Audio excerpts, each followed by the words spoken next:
Il existe des pierres, Mansandi, qui semblent attendre plus longtemps que le souvenir humain. Certaines d'entre elles, dressées vers le ciel d'Égypte, paraissent trop anciennes, trop parfaites pour se limiter à l'histoire que nous racontons. La chronologie officielle fixe leur apparition il y a quelques millénaires seulement, mais des voix discrètes suggèrent une autre mémoire, enfouie. Et si ces pyramides appartenaient à une époque bien plus lointaine, une époque avant la fonte des glaces, avant que les océans ne redessinent nos continents. Les mythes parlent de civilisations disparues. Les sables recouvrent des indices qui dérangent, et le silence des pierres laisse entendre une vérité oubliée. Dans cette obscurité entre science et mythe, une question persiste. Et si les pyramides étaient déjà là, avant l'âge glaciaire? Le désert ne connaît pas le silence. Sous l'immensité immobile, il chuchote des histoires que l'oreille humaine ne perçoit plus. Les vents sculptent les dunes, effacent les traces, mais ne détruisent jamais tout. Chaque grain de sable est un témoin, un fragment détaché d'une pierre plus ancienne, d'un monument oublié. En Égypte, là où le soleil écrase la terre, ce murmure devient presque audible. Les pyramides de Gizeh s'élèvent dans cet océan minéral comme des îles rescapées d'un continent englouti. Leur présence impose une évidence que personne ne conteste. Elles sont anciennes. Mais combien anciennes, vraiment? Les égyptologues traditionnels fixent leur édification aux alentours de 2500 avant notre ère. Une chronologie appuyée par les textes officiels, par des restes funéraires, par les hiéroglyphes que l'on a appris à lire. Pourtant, dans le sable, certains signes semblent parler un autre langage. Des marques d'érosion, des fissures étranges, une usure qui ne correspond pas au climat actuel. Comme si ces pierres avaient traversé non pas quelques millénaires, mais des dizaines de milliers d'années, jusqu'à effleurer le souvenir d'un monde que nous avons effacé de notre mémoire. Lorsque l'on se tient au pied de la grande pyramide, la sensation est paradoxale. On contemple un édifice massif, rigide, géométrique. Pourtant, la pierre elle-même semble respirer, vibrer d'une mémoire plus souple que l'histoire. Les blocs de calcaire extraits des carrières des voisines portent sur eux les cicatrices du temps. Or, certaines de ces cicatrices ne sont pas compatibles avec l'aridité persistante de l'Égypte moderne. Elles évoquent l'action de pluies diluviennes, de torrents disparus depuis au moins 10 000 ans. Le sphinx, plus encore que les pyramides, porte ces marques profondes. Son corps allongé est strié d'érosion verticale, comme si des cascades anciennes s'avaient dans la veine rongée. Cette observation, formulée par quelques géologues indépendants, a déclenché une controverse. Car si ces traces d'eau sont authentiques, alors elles obligent à repousser la datation du monument à une époque antérieure au dernier âge glaciaire, bien avant la civilisation pharaonique connue. Cela signifierait que des bâtisseurs avaient déjà maîtrisé l'art de la pierre, de l'alignement et de la géométrie à une époque où, selon nos manuels, l'humanité n'était encore qu'un ensemble de chasseurs nomades. L'hypothèse dérange, et c'est peut-être pour cela que le sable la recouvre encore, comme pour protéger un secret trop lourd. Les sables d'Égypte ne cessant de révéler des fragments inattendus, des temples enfouis, des nécropoles oubliées, des passages secrets creusés dans la roche. Chaque découverte nourrit à la fois la science et le mystère, car sous les couches accumulées, il arrive que l'on retrouve des objets ou des structures qui ne devraient pas être là, des artefacts trop anciens ou trop sophistiqués pour la période à laquelle on les associe. Ces anomalies, que l'on préfère classer dans la catégorie des curiosités isolées, forment pourtant un motif récurrent. Et si la mémoire humaine était plus ancienne que nos récits officiels? Les légendes locales parlent d'un temps où les dieux marchaient parmi les hommes. Certains textes égyptiens, comme ceux attribués à l'époque d'Hermès Trismégiste, décrivent une ère antérieure aux dynasties, un âge de lumière où les connaissances circulaient librement. Le sable, encore une fois, ne nie pas ces récits. Il les dissimule, mais laisse filtrer des indices. On retrouve gravés dans la pierre des motifs qui se répètent d'une civilisation à l'autre, comme si un souvenir collectif s'était disséminé au-delà des continents. Le désert est une mer figée. Comme les abysses, il cache ce qu'il ne détruit pas. On raconte qu'au-dessous des pyramides, des galeries étroites serpentent, menant à des salles souterraines encore inexplorées.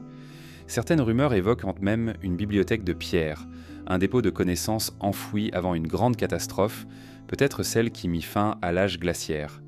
Ces récits, longtemps rejetés comme des fables, continuent pourtant d'alimenter les quêtes de chercheurs marginaux. Car si les pyramides précédaient réellement les pharaons, elles auraient pu être conçues comme des coffres de mémoire, destinés non pas à glorifier un roi, mais à préserver un savoir au seuil d'un désastre planétaire. En scrutant les blocs gigantesques de Gizeh, on perçoit aussi une énigme technique. Chaque pierre taillée avec une précision remarquable pèse plusieurs tonnes. Les ajustements sont si fins que l'on ne peut glisser une lame de couteau entre certains blocs.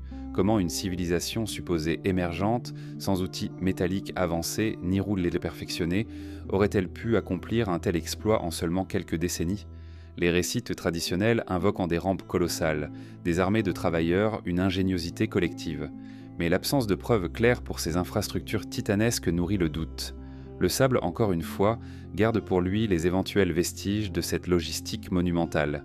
Il est fascinant d'imaginer que les pyramides puissent être les dernières survivantes d'un cycle oublié. Les glaciations, en remodelant la planète, ont effacé des continents entiers sous les eaux. Des sites comme Göbekli Tepe, en Turquie, datés de plus de 11 000 ans, prouvent que l'humanité possédait déjà une organisation complexe et une symbolique raffinée bien avant les grandes civilisations connues. Pourquoi ne pas envisager que l'Égypte aussi recèle un passé plus ancien que celui enseigné ? Le désert, Kramta, par sa sécheresse extrême, a pu conserver des monuments qui, ailleurs, n'auraient qu'en disparu. Les sables deviennent alors les pages d'un livre immense dont nous n'avons lu que quelques fragments. Les premiers voyageurs grecs, comme Hérodote, rapportaient déjà l'étrangeté de ces monuments. Certains guides égyptiens leur disaient en côté que les pyramides venaient en d'un temps antérieur au roi qu'ils connaissaient en an.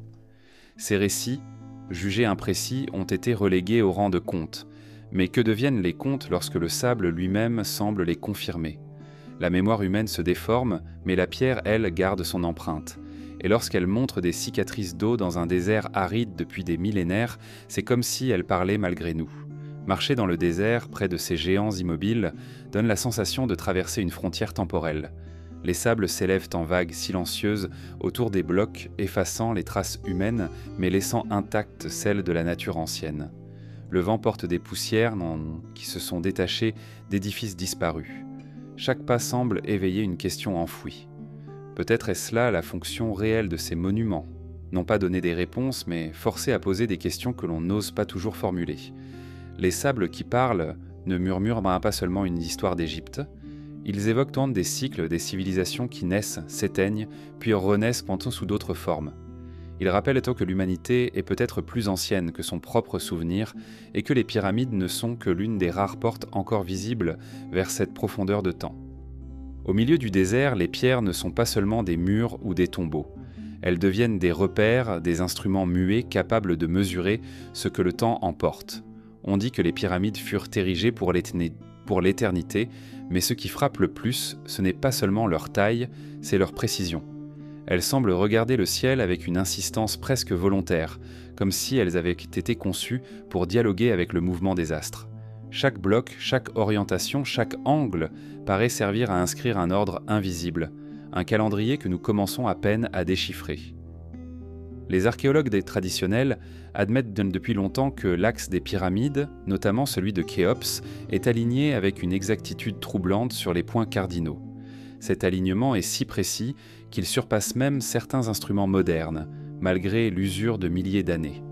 Comment expliquer une telle rigueur ? Les Égyptiens de l'Ancien Empire auraient-ils disposé d'outils de mesure d'une sophistication insoupçonnée, ou bien s'agit-il de la survivance d'un savoir hérité, transmis depuis un âge encore plus reculé ? Cette question reste en suspens, et le sable, fidèle gardien, n'apporte qu'un silence évocateur. Au fil des études, certains chercheurs indépendants ont remarqué que les couloirs internes de la Grande Pyramide ne sont pas orientés au hasard. Ils pointeront vers certaines étoiles, comme si ces couloirs avaient été taillés pour capter la lumière ou tracer un axe entre la Terre et le ciel. Or, ces alignements ne correspondent pas toujours à la position actuelle des étoiles, mais plutôt à la configuration céleste d'il y a 10 ou 12 000 ans. Ce décalage, que l'on explique parfois par la précession des équinoxes, pourrait indiquer que les concepteurs de ces monuments connaissaient déjà les longs cycles astronomiques, ceux qui dépassent en de loin une vie humaine ou même une dynastie. Une telle maîtrise suppose une continuité d'observation étendue sur des millénaires, bien avant l'époque pharaonique reconnue. Ces monuments semblent donc fonctionner comme des calendriers de pierre, fixant dans la roche les rythmes immuables du cosmos. L'idée est vertigineuse. Les pyramides ne seraient pas seulement des tombeaux, mais des horloges cosmiques conçus pour survivre aux âges et rappeler que le temps est cyclique. Certaines théories affirment même que leur architecture encode des mesures terrestres et célestes, la circonférence de la Terre, la distance au Soleil, ou encore les proportions mathématiques qui se retrouvent dans la nature. On peut voir là une simple coïncidence, mais la récurrence de ces correspondances intrigue, comme si les bâtisseurs avaient voulu déposer un message mathématique dans la pierre, un langage universel pour quiconque saurait l'écouter. Les anciens peuples, partout sur la planète, ont souvent utilisé leurs monuments comme des repères calendaires. À Stonehenge, les cercles de pierre indiquent en lieu les solstices et les équinoxes. À Chichen Itza, au Mexique, la pyramide de Kukulkan projette lors de l'équinoxe une ombre serpentante qui rappelle le dieu qu'elle incarne. Göbekli Tepe, plus ancien encore, témoigne déjà d'un intérêt marqué pour les cycles célestes. Alors pourquoi l'Égypte aurait-elle fait exception ? Les pyramides pourraient être l'une des expressions les plus abouties de cette obsession universelle pour le temps et les astres, une façon de fixer dans la pierre ce que le sable et la mémoire humaine effacent. Certains chercheurs ont proposé que l'ensemble de Gizeh soit une représentation terrestre d'une constellation. Les 3 pyramides correspondraient aux 3 étoiles de la ceinture d'Orion. Cette hypothèse, connue sous le nom de corrélation d'Orion, suggère que les bâtisseurs auraient voulu relier leur œuvre au ciel, inscrire leur savoir dans un double langage, terrestre et céleste. Ce qui trouble davantage, c'est que la correspondance la plus parfaite ne s'accorde pas à la position actuelle des étoiles, mais à celle observée il y a près de 10 500 ans. Encore une fois, cela renvoie à une époque antérieure à la civilisation pharaonique, à un âge où, selon nos chronologies, aucun peuple n'aurait pu concevoir de tels calculs. Il existe également dans la structure même de la Grande Pyramide des proportions qui semblent renvoyer à des mesures planétaires. La base, divisée par sa hauteur, évoque presque exactement le nombre pi. La diagonale, rapportée à d'autres dimensions, paraît contenir le nombre d'or. Ce ne sont peut-être que des hasards, des coïncidences mathématiques que l'esprit humain aime relever. Mais si elles étaient intentionnelles, elles témoigneraient d'un savoir mathématique et géométrique d'un raffinement stupéfiant. Un savoir qui, s'il précède l'histoire écrite, soulève une question encore plus dérangeante. Qui a pu le transmettre ? Les calendriers de pierre ne servent pas uniquement à mesurer le temps. Ils semblent aussi avertir. Dans de nombreuses traditions anciennes, les monuments alignés sur le ciel avaient pour fonction de rappeler les grands cycles cosmiques, parfois associés à des catastrophes. Le mouvement lent des étoiles, la précession des équinoxes, pouvaient en signaler le retour d'événements dramatiques, comme des changements climatiques ou des bouleversements planétaires. Si les pyramides étaient déjà anciennes avant l'âge glaciaire, peut-être furent-elles construites comme un témoignage, une mémoire préservée pour indiquer aux générations futures que le monde est rythmé par des cycles immuables, où la lumière et l'ombre s'alternent. Ce qui frappe dans cette hypothèse, c'est le contraste entre la fragilité de nos archives écrites et la permanence de ces blocs massifs. Les papyrus se désagrègent, les bibliothèques brûlent, les légendes se déforment. Mais une pyramide, même érodée, reste debout. C'est un livre ouvert sur le ciel, que l'on peut relire des milliers d'années plus tard. Si une civilisation disparue avait voulu transmettre une connaissance essentielle, quelle meilleure manière que de l'inscrire dans un monument capable de défier les millénaires ? Les sables du temps, en effaçant les détails, ne font que renforcer cette impression d'éternité. L'érosion adoucit les arêtes, mais n'anéantit pas l'orientation ni les proportions. Même à moitié engloutie, une pyramide garde son sens, elle continue de pointer vers les étoiles. C'est peut-être là le véritable message. Peu importe ce que l'humanité oublie, les cycles reviennent, et les pierres se souviennent pour elle. À mesure que l'on observe ces alignements, on se rend compte que le désert tout entier se transforme en une immense horloge. Les temples, les obélisques, les pyramides ne sont pas dispersés au hasard. Ils forment des réseaux, des lignes, des correspondances.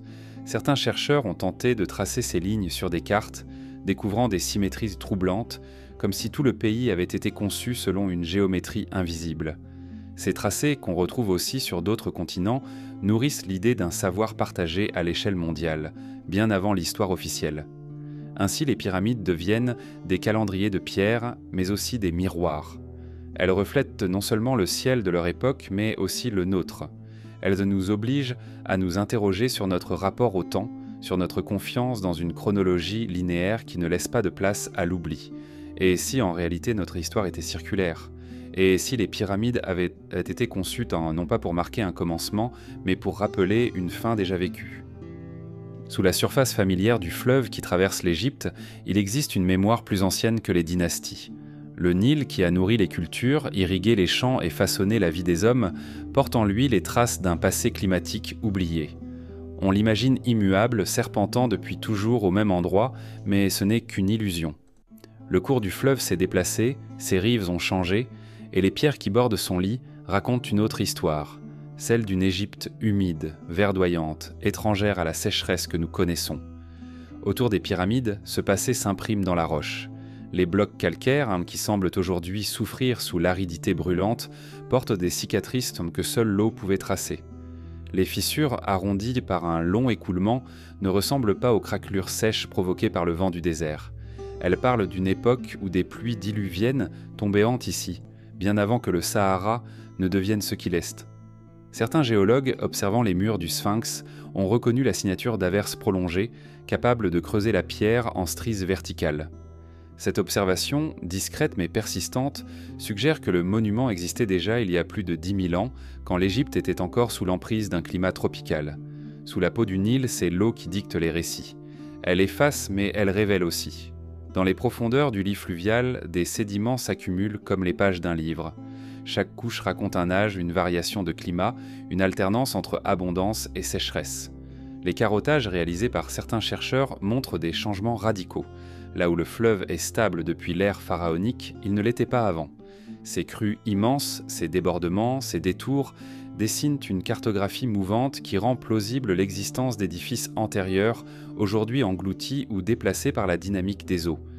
Dans les récits anciens, le Nil n'est pas un simple fleuve, il est décrit comme une entité sacrée, un dieu fluide qui naît, meurt et renaît sans cesse. Les prêtres savaient lire ses signes, mesurer ses crues, prévoir les récoltes, mais peut-être ces prêtres n'étaient-ils que les héritiers d'un savoir plus ancien, transmis par d'autres, par ceux qui avaient connu un Nil différent. Les pyramides, dans cette perspective, ne seraient pas seulement des tombeaux, mais aussi des bornes fixées dans le temps, rappelant un paysage disparu, une Égypte verte balayée par la mémoire de l'eau. À la fin de la dernière glaciation, le climat mondial se transforma brutalement. Les glaciers fondirent, les mers montèrent, les pluies déplacèrent là les frontières du désert. L'Afrique du Nord connut une période humide où le Sahara, aujourd'hui inhospitalier, se couvrait de lacs et de forêts. Des peintures rupestres, retrouvées dans des grottes du désert libyen, représentent des troupeaux, des éléphants, des girafes et même des scènes de navigation. Ce monde, luxuriant et fertile, n'a rien à voir avec l'aridité qui entoure les pyramides actuelles. Si celles-ci existaient déjà à cette époque, elles auraient vu se dérouler sous leurs yeux un spectacle inconnu, un Nil débordant de vie, un désert fleuri, une humanité sédentaire bien avant le temps officiel. Sous la peau du Nil, certains fragments technologiques persistent. Des forages effectués près de Gizeh ont révélé des couches géologiques bouleversées, comme si une activité intense avait remodelé le sol il y a des millénaires. Dans certaines zones, des dépôts étranges riches en silice suggèrent dans la présence d'eau stagnante puis asséchée, rappelant des bassins artificiels ou des infrastructures hydrauliques primitives. Ces observations ne constituent non pas des preuves définitives, mais elles entretiennent le soupçon. Et si une civilisation perdue dans l'ombre du temps avait déjà maîtrisé l'art de l'eau et laissé derrière elle ses traces énigmatiques? Le fleuve lui-même devient un personnage dans cette hypothèse. Sa trajectoire a varié, et des indices géomorphologiques laissent penser que jadis son cours passait plus près du plateau de Gizeh. Si cela est vrai, alors les pyramides auraient été construites non pas en plein désert, mais au bord du fleuve, avec un accès direct à l'eau. Cela change tout. Leur fonction, leur symbolique, leur rôle dans l'organisation d'un territoire qui, loin d'être aride, pouvait être un centre foisonnant de vie et d'échange. Cette proximité hypothétique du Nil renforce une question. Pourquoi ériger de tels monuments? S'ils n'étaient pas seulement funéraires, pouvaient-ils servir à autre chose? Les calendriers de pierre, dont les alignements avec les astres intriguent déjà, pourraient aussi avoir été conçus pour dialoguer avec le cycle de l'eau. Les crues du Nil, rythmiques et vitales, étaient un repère annuel. Peut-être les monuments étaient-ils destinés à harmoniser les observations célestes avec les fluctuations terrestres, inscrivant dans la pierre l'union entre le fleuve et les étoiles. Sous la surface actuelle, des technologies médiévales modernes tentent de lire ce que l'œil nu ne voit pas. Le radar à pénétration de sol, utilisé autour des pyramides, a révélé des anomalies, des cavités, des structures souterraines encore inexplorées. Certaines pourraient n'être que des formations naturelles, d'autres, en revanche, semblent indiquer la présence de chambres ou de galeries. Leur orientation suggère parfois un lien avec le Nil, comme si elles avaient en tête été conçues plus tard pour capter ou canaliser l'eau. Dans ce cas, les pyramides ne seraient pas seulement des monuments symboliques, mais peut-être aussi des machines hydrauliques oubliées, héritées d'un savoir que nous ne comprenons plus. Les mythes, de leur côté, ne cessent de rappeler que l'eau fut à la fois source et menace. Les récits de déluge, présents sur tous les continents, évoquent un temps où les eaux ont recouvert la terre, effaçant des civilisations entières. Les Égyptiens parlèrent aussi de ces cycles destructeurs, où les dieux anéantissaient le monde pour le recréer. Peut-être les pyramides furent-elles construites pour résister à ces cataclysmes, pour rester debout lorsque les crues géantes recouvraient en tout.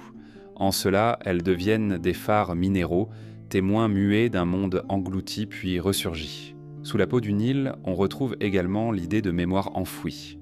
Des textes anciens évoquent l'existence de salles secrètes sous le Sphinx, contenant des archives d'un âge antérieur.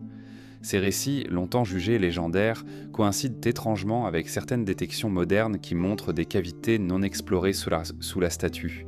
Si elles existent, que pourraient-elles contenir ? Des rouleaux, des objets, ou simplement des preuves silencieuses montrent qu'une autre Égypte a précédé celle des pharaons. Il faut alors imaginer le contraste. Un monde où les pyramides, aujourd'hui encerclées par la sécheresse, dominaient un paysage fertile, traversé de bras du Nil, ponctué de lacs et de végétation. Les temples auraient reflété la lumière dans des bassins d'eau. Les monuments se seraient dressés au milieu d'un écrin verdoyant. Le désert actuel n'est aucun masque, une dernière peau posée sur une terre qui fut autrefois vivante. Retirer ce masque, c'est percevoir la dissonance entre ce que nous voyons et ce que la pierre raconte. Sous la peau du Nil, c'est l'ancien monde qui se cache. Un monde où les civilisations ne sont pas apparues brusquement, mais se sont peut-être succédées, se transmettant des fragments de savoir, de génération en génération. La pierre garde en elle l'empreinte de l'eau disparue. Et chaque fissure, chaque dépôt, chaque strate nous rappelle que l'histoire officielle n'est qu'une version parmi d'autres de ce que la Terre a vécu. Lorsque la nuit tombe sur le plateau de Gizeh, les pyramides cessent d'être des blocs massifs de pierre. Elles deviennent des silhouettes noires découpées sur le ciel, comme si elles avaient été pensées pour la nuit autant que pour le jour. Dans le silence, leur géométrie se prolonge vers les constellations, et le désert tout entier se transforme en observatoire. Le sable reflète la lumière des astres. Le vent se tait et l'impression s'impose. Ces monuments parlent au ciel autant qu'ils parlent à la terre. Depuis toujours, les civilisations ont levé les yeux vers les étoiles pour y chercher des repères. Les astres guidaient les semailles, annonçaient les saisons, inspiraient les mythes. Mais ce que l'on retrouve dans la conception des pyramides va au-delà d'une simple observation. Les alignements, les couloirs, les orientations paraissent imprégnés d'une connaissance profonde des cycles célestes, une connaissance si vaste qu'elle dépasse la mémoire humaine telle que nous la concevons. Les 3 pyramides principales de Gizeh reproduisent la disposition des 3 étoiles de la ceinture d'Orion. Cette corrélation, proposée par certains chercheurs, suscite encore le débat. Mais lorsqu'on observe la carte du ciel telle qu'il se présentait il y a environ 10 000 ans, l'ajustement devient troublant. Orion, dans l'imaginaire égyptien, était associé au dieu Osiris, maître de la mort et de la résurrection. Associer les pyramides à cette constellation, c'était ancrer dans la pierre un message de cycle et de renaissance, rappelant que l'humanité elle-même suit le rythme des étoiles. Les couloirs internes de la grande pyramide renforcent ce lien. Certains sont orientés vers des étoiles spécifiques, comme Sirius, l'étoile la plus brillante du ciel, ou vers les constellations du Dragon et d'Orion. Aujourd'hui, ces alignements paraissent décalés, mais ils correspondaient avec précision à la position des étoiles il y a plus de 10 000 ans. Cela signifie que les bâtisseurs connaissaient la précession des équinoxes, ce lent mouvement de bascule de la Terre qui modifie la position des constellations sur des cycles de 26 000 ans. Comment un peuple supposé émerger à peine de la préhistoire aurait-il pu maîtriser un cycle aussi long ? Ce savoir astronomique ne semble pas isolé. Partout dans le monde, des monuments anciens témoignent d'une obsession commune pour les étoiles. Les temples mayas, les cercles de pierre d'Europe, les gravures rupestres d'Australie, tous tracent des correspondances au céleste. Göbekli Tepe, vieux de plus de 11 000 ans, présente déjà des représentations d'astres et des alignements saisonniers. Ces coïncidences laissent penser qu'un héritage plus vaste, plus ancien que les cultures connues, a imprégné l'humanité. Un héritage que les pyramides auraient y préservé avec une perfection inégalée. Dans l'ombre de ces monuments, l'idée d'un âge des étoiles prend forme. Ce n'est pas seulement une métaphore, mais la suggestion qu'il exista un temps où l'humanité vivait en accord plus direct avec le ciel. Les cycles cosmiques n'étaient pas perçus comme abstraits, mais comme des forces réelles capables d'influencer le climat, la fertilité des sols, la stabilité même des sociétés. Le ciel devenait une horloge et une mémoire. Les pyramides, dressées vers cette voûte, en sont peut-être l'inscription terrestre, une tentative de fixer dans la pierre ce que les générations pourraient en oublier. Ce qui intrigue, ce n'est pas seulement la précision des alignements, mais la symbolique qui les accompagne. Sirius, par exemple, annonçait chaque année la crue du Nil. Son lever héliaque marquait le début du calendrier égyptien, liant directement le ciel à la survie de la société. Associer les pyramides à cette étoile, c'était inscrire la prospérité, la mort et la renaissance dans une trame cosmique. De même, Orion représentait le passage de l'âme vers l'au-delà. Ainsi, la pierre devenait un médiateur entre l'homme et les dieux, entre le sol fertile et l'infini des étoiles. Mais certains détails vont plus loin. Les dimensions de la Grande Pyramide, rapportées à une échelle astronomique, semblent encoder des données liées à la Terre et au ciel, la distance moyenne entre la Terre et le Soleil, la durée de l'année, la taille de notre planète.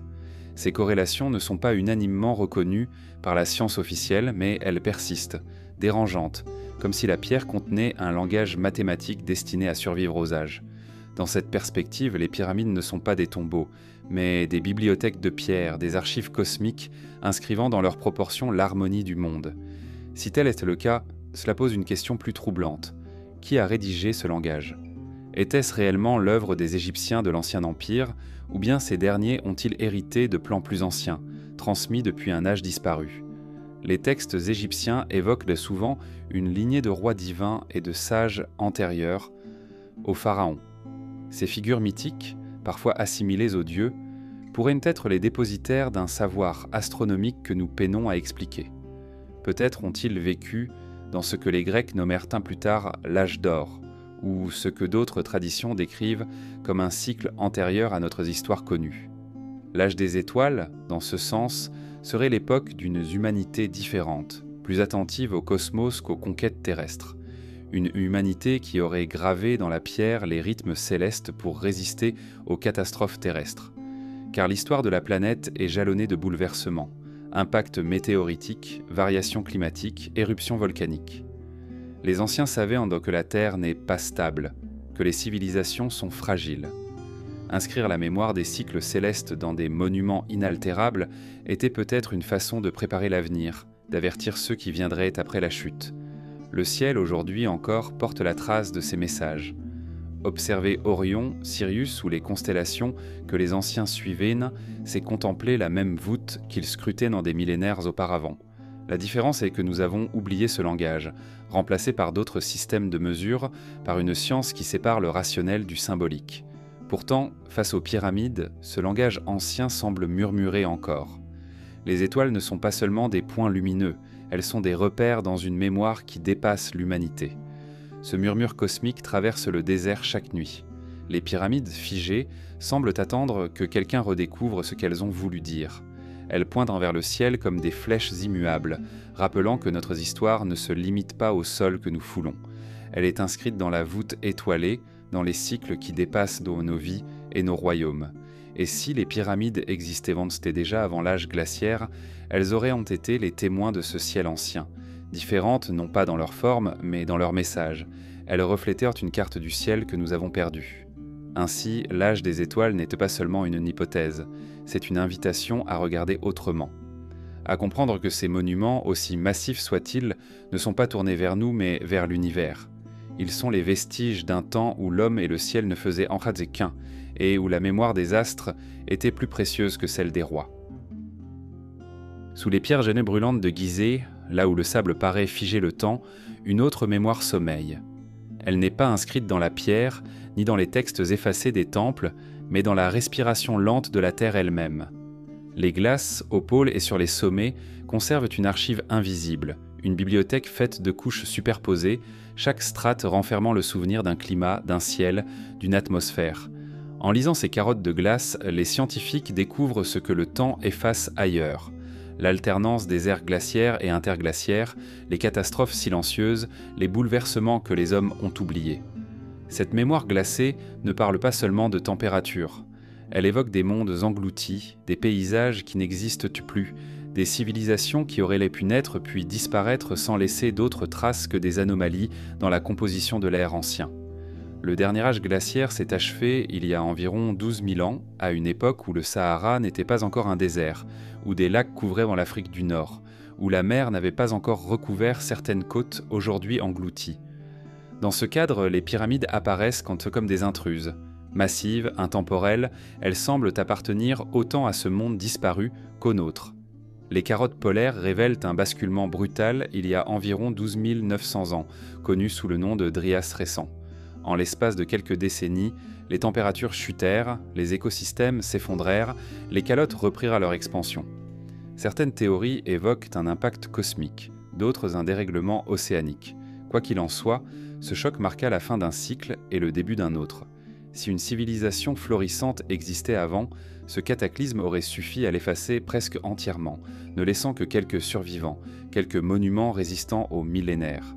Les pyramides, dans ce récit hypothétique, seraient les vestiges ultimes d'un savoir qui a traversé la glace et le feu. La mémoire des glaces rejoint ainsi celle des mythes.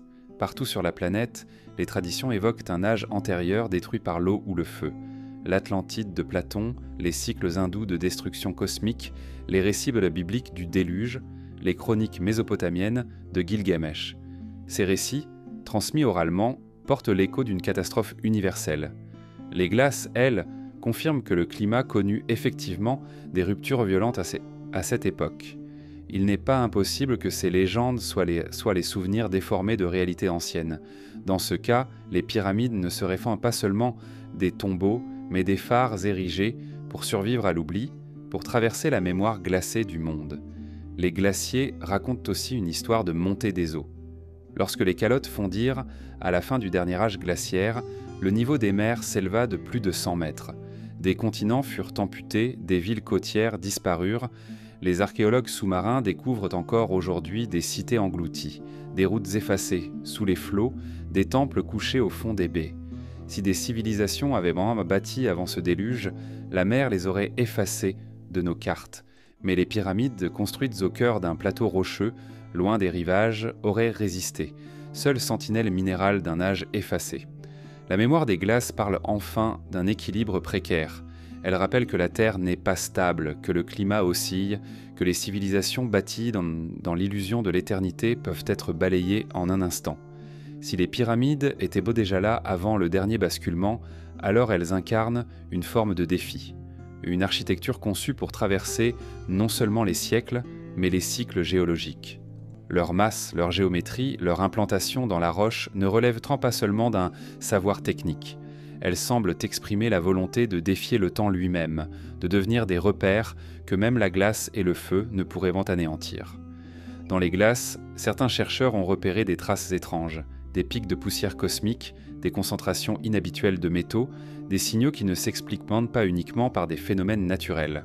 Ces anomalies alimentent l'idée que des événements exceptionnels, peut-être même des activités humaines insoupçonnées, ont laissé leur empreinte dans l'atmosphère il y a des dizaines de milliers d'années. Si ces traces sont bien d'origine humaine, elles constituent une preuve ténue, mais fascinante que l'histoire de l'humanité est bien plus longue que ce que nous croyons.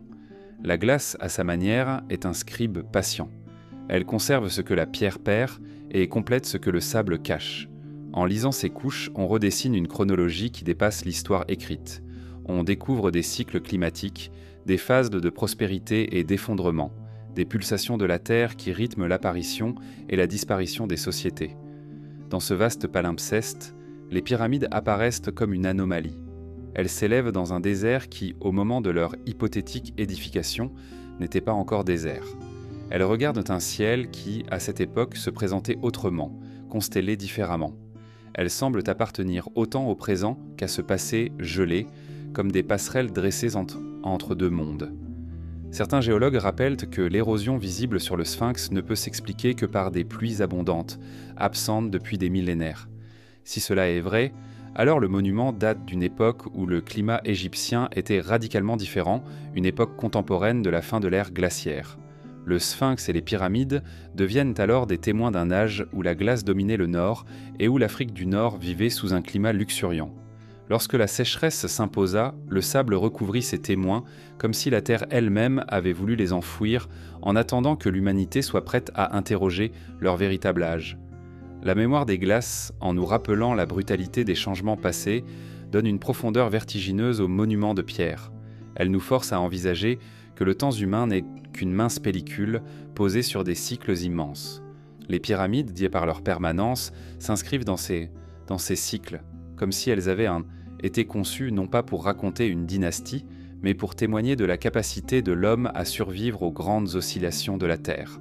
Ainsi, derrière leur immobilité apparente, elles deviennent des archives vivantes, des fragments d'une mémoire planétaire que les glaces confirment, que les mythes prolongent, et que notre science moderne commence à entrevoir. Sous leurs ombres silencieuses, on peut presque entendre le craquement des glaciers lointains, le grondement des cataclysmes passés, l'écho d'une humanité qui a peut-être déjà traversé l'oubli. Sous la surface immobile des océans, il existe un silence plus profond que celui du désert. L'eau recouvre, efface, dissimule, mais elle ne détruit pas toujours. Parfois, elle conserve dans son obscurité des témoins que la terre ferme a oubliés. Les abysses deviennent alors les archives de la mémoire humaine, des coffres fermés que seuls les courants protègent. C'est là, sous l'eau, que reposent certains des indices les plus troublants d'un passé qui ne correspond pas à l'histoire officielle. Partout sur la planète, des vestiges engloutis apparaissent lorsque la mer recule ou lorsque la technologie moderne les révèle. Au large de l'Inde, dans le golfe de Cambay, des structures géométriques ont été repérées à des dizaines de mètres sous la surface. Les sondages effectués ont montré des alignements réguliers, semblables à des rues et des objets datés de plus de 9000 ans. Ces découvertes suggèrent l'existence d'une ville antérieure aux grandes civilisations connues, une cité effacée par la montée des eaux à la fin de l'ère glaciaire. Au Japon, les ruines de Yonaguni intriguent depuis des décennies. Ces escaliers taillés dans la roche, ces terrasses massives, ces lignes droites aux proportions monumentales semblent dépasser les formes naturelles. Certains géologues affirment qu'il s'agit de structures entièrement naturelles, sculptées par les courants et le temps. D'autres y voient à la main de bâtisseurs oubliés. Une architecture engloutie lorsque le niveau de la mer s'éleva de plus de 100 mètres il y a environ 10 000 ans. Le débat demeure ouvert, mais l'image de ces marches monumentales descendant dans l'abîme continue de hanter l'imagination. L'Atlantique aussi dissimule ses secrets. Au large des Bahamas, près de Bimini, on a découvert une route pavée, une succession de blocs massifs alignés comme un chemin sous-marin. Nature ou vestige, le doute subsiste, mais les pierres semblent trop régulières pour être entièrement fortuites. Là encore, le récit se superpose au mythe. Platon évoquait déjà une île engloutie, une civilisation disparue sous les flots après une catastrophe. Qu'elle soit réelle ou non, cette légende reflète une vérité géologique. À la fin de la dernière glaciation, la mer a effacé d'innombrables territoires, et ce qu'il contenait s'est perdu. En Méditerranée, les fonds marins révèlent parfois des villes entières. Pavlopétrie, en Grèce, gît sous quelques mètres d'eau, parfaitement dessinée, avec ses rues, ses maisons, ses cours. La cité date de plus de 5000 ans, ce qui en fait l'une des plus anciennes jamais découvertes.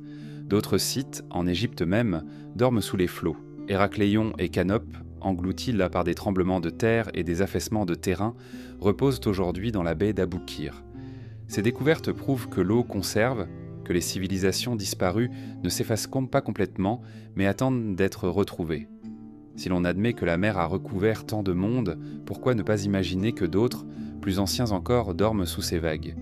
Les pyramides, si elles existaient avant l'âge glaciaire, pourraient avoir été conçues pour résister précisément à ce danger. Bâties loin des rivages, sur un plateau de roches solides, elles ont traversé les millénaires que la montée des eaux aurait effacés ailleurs. Elles deviennent ainsi des survivantes, des phares minéraux alors que d'autres cités s'enfonçaient dans l'oubli liquide. Sous l'eau, la mémoire prend une autre forme. Les coraux recouvrent les pierres, les algues tissent des voiles sur les colonnes, les poissons habitent les salles englouties. Mais lorsque l'on plonge, l'illusion se dissipe. Derrière ces formes vivantes, l'ombre d'un ordre ancien se dessine, une rue, une marche, un pilier. C'est comme si le temps hésitait à effacer complètement, préférant voiler d'un rideau vert ce qui fut autrefois un monde animé. L'eau devient ainsi un gardien, et chaque plongée une traversée vers un passé englouti. Les récits mythiques confirment cette obsession de l'eau comme force destructrice. Dans toutes les cultures, des histoires racontent la submersion d'îles, de villes, de continents entiers. Les Mayas parlent de terres perdues dans l'océan. Les Polynésiens évoquent dans des îles englouties par la colère des dieux. Les Celtes racontent des royaumes disparus sous les vagues. Ces mythes, dispersés mais concordants, traduisent une mémoire partagée. L'humanité a déjà vécu des déluges. Les glaces qui fondent et les mers qui montent sont des réalités géologiques, mais elles sont devenues, dans l'imaginaire collectif, des avertissements des récits transmis pour rappeler aux générations futures la fragilité des terres. Dans les profondeurs, certains chercheurs espèrent retrouver non seulement des cités, mais aussi des archives. Si des peuples avancés ont précédé l'histoire officielle, peut-être ont-ils laissé des symboles, des inscriptions, des objets protégés de l'érosion par l'eau elle-même. Déjà, des artefacts surprenants remontent parfois du fond. Outils, statues, fragments de poterie qui n'auraient pas dû se trouver à de telles profondeurs. Ces découvertes les sont souvent marginalisées, classées comme anomalies isolées. Mais leur accumulation nourrit le doute. La mer pourrait bien être le plus grand musée du monde, un musée encore fermé à clé. Les technologies modernes commencent à fissurer ce secret. Les sonars à balayage, les radars pénétrant le sable marin, les drones sous-marins révèlent des formes inattendues. Des structures rectangulaires, des alignements de blocs, des reliefs réguliers surgissent dans les cartes bathymétriques. Parfois, il s'agit de simples illusions géologiques. Mais d'autres fois, les images rappellent trop la main humaine pour être ignorées. L'exploration des fonds marins en est encore à ses balbutiements, et chaque nouvelle campagne ravive la possibilité de découvrir des pans entiers de l'histoire manquante. Les pyramides, en ce sens, prennent une dimension nouvelle. Si elles datent réellement d'avant l'âge glaciaire, elles seraient l'équivalent terrestre de ces vestiges engloutis, des survivances d'un monde détruit par la montée des eaux. Mais à la différence des cités disparues, elles ont résisté. Peut-être furent-elles conçues avec cette intention, comme si leurs bâtisseurs savaient que la mer viendrait avaler leur ville et qu'il fallait ériger un monument capable de braver ce destin. Alors quand on observe les pierres de Gizeh, on peut les voir comme des navires immobiles, ancrés dans la roche pour traverser le déluge. Elles ne naviguent pas, mais elles flottent dans le temps, échappant aux vagues qui ont englouti tant d'autres mondes. Leur présence, aujourd'hui encore, interroge. Que reste-t-il sous l'eau, hors de notre regard, attendant que nous redécouvrions les fragments de cette histoire effacée? Le désert, avec ses dunes mouvantes et son silence implacable, semble être l'exact opposé de l'océan. Pourtant, certains y voient dans le reflet d'un même monde, celui des terres disparues, des royaumes engloutis, des mémoires brisées par les brins, par les cataclysmes. Dans l'imaginaire collectif, l'Atlantide incarne ce souvenir, ce continent idéal évoqué par Platon qui aurait sombré sous les flots en une seule nuit. Mais si ce mythe n'était pas seulement une métaphore, et si au cœur du Sahara, sous la poussière et la chaleur, se dissimulait l'écho d'une Atlantide de sable, un monde oublié qui aurait précédé les pyramides. Les textes de Platon décrivent l'Atlantide comme une île immense située au-delà des colonnes d'Hercule, là où l'océan Atlantique s'ouvre. Cette civilisation, riche et avancée, aurait défié les dieux par son orgueil avant d'être engloutie. L'histoire, souvent reléguée à une fable philosophique, conserve néanmoins une puissance évocatrice. Car ce récit, vieux de plus de 2000 ans, correspond étrangement aux souvenirs de nombreux peuples dispersés. Tous parlent de terres perdues sous la mer, de royaumes anéantis par l'eau. Si le souvenir d'un tel cataclysme a traversé les âges, pourquoi l'Égypte, si proche de la Méditerranée et des routes anciennes, n'en garderait-elle pas la trace? Certaines hypothèses situent cette Atlantide non pas dans l'océan, mais dans le désert lui-même. Au cœur du Sahara, la structure circulaire de Richat, en Mauritanie, intrigue les chercheurs et les rêveurs. Vue du ciel, elle ressemble à un œil gigantesque, formé de cercles concentriques qui rappellent étrangement la description platonicienne d'une cité composée d'anneaux de terre et d'eau. Officiellement, il s'agit d'une formation géologique naturelle, sculptée par l'érosion. Pourtant, ces proportions, ces dimensions, ces anomalies intriguent, comme si la nature, en jouant avec la roche, avait reproduit le plan d'une ville mythique. Et si derrière cette apparence se cachait le souvenir d'un peuple dont l'empreinte a été effacée par le vent? L'Atlantide, au désert, ne serait pas un lieu unique, mais une idée répandue. Dans l'Égypte ancienne, certains textes font référence à des âges précédant les pharaons, où des dieux-rois régnaient sur la terre. Ces dynasties divines auraient duré des millénaires, avant d'être balayées par des catastrophes. De telles chronologies, trop vastes pour s'inscrire dans l'histoire officielle, ressemblent à des échos d'un âge oublié. Les pyramides, si elles existaient déjà avant l'âge glaciaire, pourraient être les ultimes vestiges de ce monde antérieur, tout comme l'Atlantide est perçue comme le souvenir fossile d'une civilisation engloutie. Le parallèle entre l'Atlantide et l'Égypte est d'ailleurs ancien. Platon affirmait que ces récits provenaient des prêtres égyptiens eux-mêmes, qui auraient transmis ces histoires à Solon, l'un des sages grecs. Les Égyptiens, gardiens d'une mémoire plus longue, auraient donc conservé le souvenir de cataclysmes que les Grecs avaient déjà oubliés. Si cela est vrai, alors les pyramides ne sont pas seulement des tombeaux, mais aussi des archives, des monuments destinés à défier les cycles de destruction. Elles témoigneraient d'un monde disparu, conservant dans leurs pierres la mémoire d'un âge effacé par les eaux et par le temps. Dans le désert, des indices confirment cette hypothèse troublante. Les peintures rupestres du Sahara central montrent des scènes d'une Afrique verdoyante, couverte de lacs et d'animaux aujourd'hui absents. Mais elles montrent aussi des symboles étranges, des figures qui rappellent des navires, des formes géométriques dans des architectures stylisées. Ce monde fertile et habité s'est peu à peu transformé en désert, effaçant les traces matérielles mais conservant dans la pierre les témoignages d'une humanité qui vivait autrement. On peut imaginer que les récits d'Atlantide soient en réalité le souvenir de ce basculement climatique, transmis et transformé au fil des générations. Certains chercheurs avancent que si une civilisation avancée a existé avant le désert et avant le déluge, elle aurait nécessairement laissé des traces visibles, routes, villes, monuments. Mais il suffit de contempler l'ampleur du Sahara pour comprendre la difficulté. Le sable recouvre tout, enfouit, déplace, absorbe.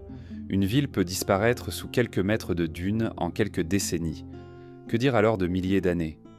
Les satellites modernes révèlent parfois des géométries cachées, des alignements de pierres, des ombres rectilignes sous la surface sableuse. Ces anomalies nourrissent l'idée que le désert lui-même pourrait être un océan inversé, un lieu où l'Atlantide s'est dissimulée, non sous l'eau, mais sous le sable. La résonance du mythe dépasse les frontières. L'Atlantide n'est peut-être pas un lieu fixe, mais le souvenir partagé d'un monde effacé. Ce souvenir pourrait correspondre au cataclysme de la fin de l'âge. Dans cette hypothèse, les pyramides auraient été construites comme un rempart contre l'oubli, les dernières balises d'un monde englouti. Le désert, de son côté, aurait transformé ce souvenir liquide en silence minéral, gardant sous ses dunes l'empreinte d'une Atlantide de sable. Et si l'Atlantide n'était pas une île, mais une métaphore des civilisations disparues, de ces peuples effacés dont nous ignorons tout, les pyramides, dans ce cas, deviennent des relais. Elles transmettent dans le souvenir d'un âge perdu, même si nous n'en comprenons plus le langage. Leur monumentalité n'est pas seulement architecturale, elle est mémorielle. Elle nous rappelle que l'homme a déjà traversé des mondes qu'il a ensuite oubliés et qu'il a laissé derrière lui des mythes comme autant d'échos d'une vérité voilée. Ainsi, le désert et l'océan se rejoignent. Tous deux recouvrent, tous deux effacent, mais jamais totalement. Sous les flots comme sous les sables, les vestiges persistent, fragmentés, distordus, mais assez puissants pour alimenter les récits. L'Atlantide est l'un de ces récits. Les pyramides en sont peut-être l'incarnation tangible. Et le Sahara, vaste et silencieux, continue d'être exploré comme on scrute l'océan, à la recherche de formes, d'ombres, d'indices qu'un monde oublié a bien existé. Face aux pyramides, la première impression est celle de la masse. Des millions de blocs, certains pesant plusieurs dizaines de tonnes, empilés avec une régularité qui défie l'imagination. Les pierres se joignent si précisément qu'on ne peut parfois glisser une lame entre elles, et pourtant, aucune trace claire ne subsiste des techniques employées pour déplacer, soulever et assembler ces blocs titanesques. Cette absence d'explication nourrit l'hypothèse des bâtisseurs impossibles, ceux dont le savoir semble excéder ce que l'histoire officielle attribue à leur époque. Les Égyptiens de l'Ancien Empire, selon les chronologies classiques, ne disposaient ni de roues perfectionnées, ni de poulies complexes, ni de machines capables de manipuler de tels poids. Les récits les décrivent avec des cordes, des rondins, des rampes de sable ou de briques. Mais ces scénarios, bien que plausibles pour des blocs modestes, paraissent en rendre fragiles face aux colosses de pierre qui composent certaines structures. Comment expliquer par exemple le transport de blocs de granit provenant d'Assouan, à plus de 800 km de Gizeh? Ces pierres, pesant parfois plus de 70 tonnes, auraient dû être déplacées sur le Nil, puis hissées à travers le plateau désertique. Le simple calcul logistique transforme ce projet en une entreprise titanesque dont aucun vestige matériel clair n'a été retrouvé. Le mystère s'épaissit lorsque l'on observe la précision des ajustements. Dans certains temples, comme celui de la vallée près du Sphinx, des blocs cyclopéens s'imbriquent avec une exactitude surprenante, parfois en formes irrégulières, taillées pour s'emboîter comme un puzzle tridimensionnel. Ces techniques rappellent celles des bâtisseurs incas, à l'autre bout du monde, où des murs de Cusco ou de Sacsayhuaman témoignent du même savoir-faire, ajuster des blocs gigantesques sans mortier, avec une précision qui semble défier la logique des outils primitifs. Comment deux civilisations séparées de par des millénaires et des continents auraient-elles pu employer la même approche? L'idée de bâtisseurs impossibles naît de ces concordances. Et si, bien avant les cultures connues, un savoir partagé avait circulé, transmis à travers le temps comme une braise fragile. Un savoir qui aurait permis de manipuler la pierre comme si elle était plus souple qu'aujourd'hui, comme si les lois de la matière pouvaient être apprivoisées par des techniques oubliées. Les mythes parlent parfois de sons, de vibrations, capables de déplacer des masses. Des récits tibétains, par exemple, évoquent donc des moines utilisant des trompes et des chants pour soulever des pierres. De telles histoires paraissent fantastiques, mais elles rappellent que d'autres formes de technologie pourraient exister, fondées non sur la force brute, mais sur une connaissance subtile des résonances naturelles. Les bâtisseurs impossibles se devinent aussi dans les détails. La Grande Pyramide n'est pas seulement un amas de blocs. Elle est orientée avec une précision astronomique qui défie le hasard. Ces dimensions semblent contenir des constantes mathématiques universelles. Les galeries internes révèlent en cours des proportions soigneusement calculées, comme si elles obéissaient à un plan conceptuel dépassant les besoins d'une simple sépulture. Tout cela suggère une intention plus vaste, comme si les constructeurs avaient voulu transmettre un savoir scientifique autant qu'ériger un monument. Pour certains chercheurs, ces indices ne signifient pas que les anciens Égyptiens n'étaient pas capables d'ingéniosité. Au contraire, leur savoir-faire était immense, mais il est possible qu'ils aient hérité de techniques antérieures venues d'un âge plus ancien. L'idée d'une civilisation oubliée, plus avancée que ce que nous imaginons, plane derrière chaque bloc. Les pyramides deviennent alors non pas des inventions, mais des survivances, construites par des mains qui connaissaient déjà l'art de manipuler la pierre avec une précision quasi inhumaine. D'autres monuments, loin de l'Égypte, renforcent cette hypothèse. À Baalbek, au Liban, d'énormes blocs de pierre pesant jusqu'à 1000 tonnes forment la base d'un temple. Aucun moyen technique clair ne permet d'expliquer comment ces pierres furent extraites, transportées et posées avec une telle régularité. En Bolivie, le site de Pumapunku présente des blocs d'andésite taillés avec une finesse rappelant une mécanique de précision, des angles parfaits, des rainures semblant destinées à des assemblages techniques. Là encore, les bâtisseurs apparaissent comme impossibles, hors du cadre de la chronologie admise. Il faut alors envisager une hypothèse plus vaste. Et si, avant l'âge glaciaire, une humanité différente avait existé, dotée d'une maîtrise particulière de la pierre, du son, de la géométrie, une humanité effacée par les catastrophes dont il ne reste que des fragments, des monuments isolés. Les pyramides, dans cette perspective, ne sont pas des anomalies, mais les survivances les plus visibles d'un âge global, un âge des bâtisseurs impossibles. Ce qui nourrit encore plus le mystère, c'est l'absence d'outils. Dans les fouilles, on ne retrouve pas de machines, pas de vestiges techniques capables d'expliquer la manipulation des blocs géants, comme si les bâtisseurs avaient utilisé une méthode immatérielle, ou bien une technologie si simple qu'elle n'a pas survécu. Les pierres, elles, sont restées, mais leurs artisans se sont effacés. C'est ce contraste qui alimente la fascination. Une architecture colossale, sans la moindre trace de son mode de réalisation. Le désert lui-même semble conspirer à ce silence. Le sable recouvre les rampes éventuelles, efface les traces de chantier, brouille les indices, mais il laisse intactes les masses de pierre, immuables, défiant le temps.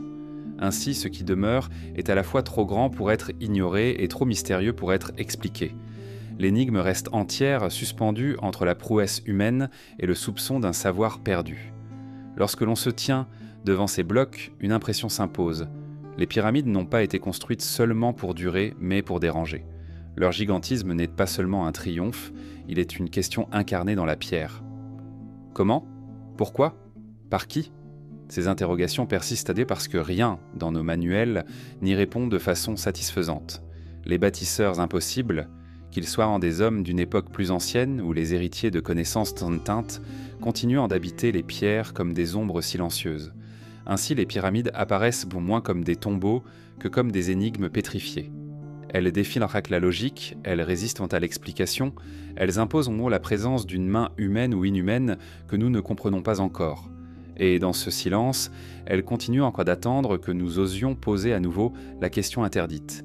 Qui était vraiment sur les bâtisseurs impossibles ? Le temps n'est pas seulement une mesure, il est une frontière. Chaque civilisation organise son récit à travers des chronologies qui deviennent des piliers, des repères rassurants. L'histoire, ainsi structurée, se transforme en un cadre stable, un ordre où tout a sa place. Les âges de pierre, de bronze, de fer, les premières dynasties, les empires. Mais il suffit qu'un monument échappe à cette organisation pour que l'édifice tremble. C'est peut-être pour cela que les pyramides suscitent autant de résistance lorsqu'on évoque l'idée qu'elles pourraient en être plus anciennes que l'histoire officielle. Derrière la pierre, il n'y a pas seulement un mystère archéologique. Il y a une peur, celle de devoir réécrire le temps. Les chronologies ne sont jamais neutres. Elles traduisent une vision du monde. En fixant la naissance de la civilisation à environ 5000 ans avant notre ère, l'histoire moderne installe une logique de progrès linéaire, d'abord les chasseurs-cueilleurs, puis les villages agricoles, ensuite les premières cités-États, enfin les royaumes et les empires. Dans cette trame, chaque étape est une marche ascendante. Si l'on découvre que des monuments comme les pyramides pourraient quant dater de 10 ou 15 000 ans, cette logique se brise. Il faudrait admettre que des sociétés avancées ont existé bien avant, que l'humanité a peut-être connu des cycles de grandeur et d'effondrement. C'est cette idée qui dérange, car elle remet en cause non seulement l'échelle du temps, mais aussi l'orgueil de nos civilisations modernes. Nous nous pensons comme l'aboutissement d'une longue ascension. Imaginez que d'autres, avant nous, aient déjà maîtrisé des savoirs comparables ou supérieurs, c'est accepter que nous ne sommes pas uniques, que nous sommes peut-être les héritiers inconscients d'un passé oublié. La peur des chronologies se retrouve dans l'histoire de l'archéologie elle-même. Chaque fois qu'une découverte ne correspond pas au cadre établi, elle est mise de côté, classée comme anomalie ou reléguée aux marges. Des outils trop anciens, des artefacts sophistiqués trouvés dans des couches impossibles, des structures cyclopéennes hors contexte. Autant d'indices qui pourraient changer notre perception du temps. Mais qui sont souvent ignorés pour préserver la continuité du récit dominant. Ce n'est pas nécessairement une conspiration, mais une inertie. L'histoire officielle est une architecture fragile et chaque pierre déplacée menace tout l'édifice. Les pyramides, dans ce cadre, deviennent un défi majeur. Leur présence est indéniable, leur monumentalité incontestable, mais leur origine exacte reste enveloppée de silence. Les textes attribuant leur construction aux pharaons de l'Ancien Empire. Pourtant, aucun récit direct, aucun papyrus, aucune inscription n'explique leur édification dans le détail. Les Égyptiens anciens eux-mêmes semblaient les considérer comme hérités d'un passé sacré. Si ces monuments sont bien antérieurs, alors la chronologie officielle ne résiste pas. Elle doit s'effondrer pour faire place à un récit plus vaste, plus complexe. Cette résistance à l'élargissement du temps n'est pas nouvelle. Déjà au XIXe siècle, lorsque les premiers fossiles humains furent découverts dans des couches géologiques anciennes, certains savants refusèrent de les accepter. L'idée que l'homme ait pu exister avant quelques milliers d'années choquait encore les mentalités. De la même manière, l'acceptation de la préhistoire fut un bouleversement.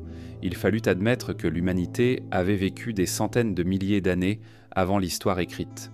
Aujourd'hui, le débat pourrait se prolonger.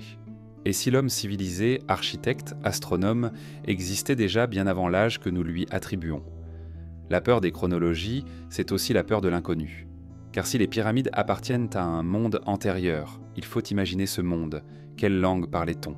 Quelle technologie utilisait-on ? Quelles catastrophes ont détruit ces sociétés ? Le vide de réponse effraie plus que l'idée d'une continuité rassurante. L'histoire officielle préfère une ligne claire, même imparfaite, à un abîme d'incertitude. Pourtant, des sites comme Göbekli Tepe en Turquie montrent que des sociétés capables de bâtir des monuments complexes existaient déjà il y a plus de 11 000 ans. Cette découverte a bouleversé les certitudes, car elle prouve qu'un peuple pouvait concevoir des structures monumentales, bien avant l'invention de l'agriculture et des cités. Göbekli Tepe est aujourd'hui accepté, mais seulement au prix d'un élargissement prudent de la chronologie. Les pyramides, elles, exigeraient un saut encore plus vertigineux, car elles ne sont pas de simples piliers ornés. Elles incarnent une science architecturale et astronomique d'un raffinement extrême. Il faut aussi comprendre que les chronologies sont liées au pouvoir. Réécrire le temps, c'est réécrire l'identité des peuples. Si l'on admettait qu'une civilisation antérieure avait bâti des pyramides, cela changerait profondément le rapport de l'Égypte à son passé. Cela impliquerait que les pharaons n'étaient pas les premiers bâtisseurs, mais les héritiers d'un savoir plus ancien. L'histoire deviendrait une succession de transmissions, de pertes et de redécouvertes, au lieu d'une origine unique et glorifiée. C'est un bouleversement politique autant que scientifique. La peur des chronologies est aussi celle des cycles. Les mythes partout parlent de civilisations détruites par des cataclysmes, puis renaissantes sous une autre forme. L'idée d'une histoire circulaire, faite de montées et d'effondrements, contredit notre croyance en un progrès linéaire et permanent. Si les pyramides sont les vestiges d'un monde disparu, alors il faut admettre que nous aussi pouvons disparaître, que notre monde peut s'effondrer comme tant d'autres avant lui.